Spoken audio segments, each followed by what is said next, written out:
Prime Minister Modi has been meeting with American and Indian business leaders in the U.S. How much concern is there that American-Indian trade is going to suffer with a more protectionist president in the White House? There are some concerns about that. Trading goods really isn't that, is a bit underwhelming between the U.S. and India.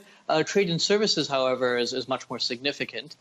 India has been singled out by some of Trump's advisors as a country with which the U.S. has a trade deficit, not as big as China and Mexico and Germany, for that matter, but certainly it features there. But I think there are going to be ways, and Modi is going to try and project this. He did this in an op-ed piece that appeared in the Wall Street Journal today, to indicate ways in which trade with India actually creates jobs in the United States, and so it can be mutually beneficial. Now, the U.S. also has a number of arms deals in the pipeline for India. In terms of defense, to what degree do the strategic priorities of the world's two largest democracies overlap? Well, they overlap in two areas quite broadly. One is with respect to what is known as the Indo-Pacific, the Indian Ocean and Pacific region, Asia more broadly. And there's a certain convergence of interest, and there's also a certain degree of uncertainty currently in U.S. policy to the region. The second area of obvious convergence is in Afghanistan, and I think that will certainly be an issue that will feature prominently in the discussions between the two countries.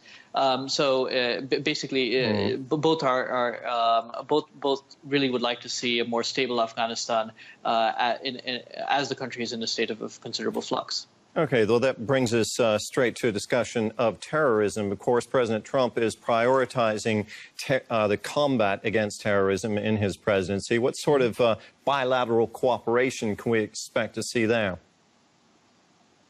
Well, intelligence sharing has certainly improved between the two countries since about 2008. Both governments, for the domestic audiences, have taken very tough stands on terrorism, at least rhetorically. But that being said, there's a certain there are certain differences in terms of practical cooperation and priorities. For the Trump administration, ISIL, the Islamic State, Daesh, and Iran are the two kind of main focuses of his concern. For India, the major concern is really Pakistan and terrorism emanating from there. And so I think in terms of practical cooperation, we may see a slight difference of priorities, even if at first principles there's a lot more agreement. Dhruva, thank you so much. Dhruva Jaishankar, they're a fellow on foreign policy at the Brookings Institution in Delhi. Thank you.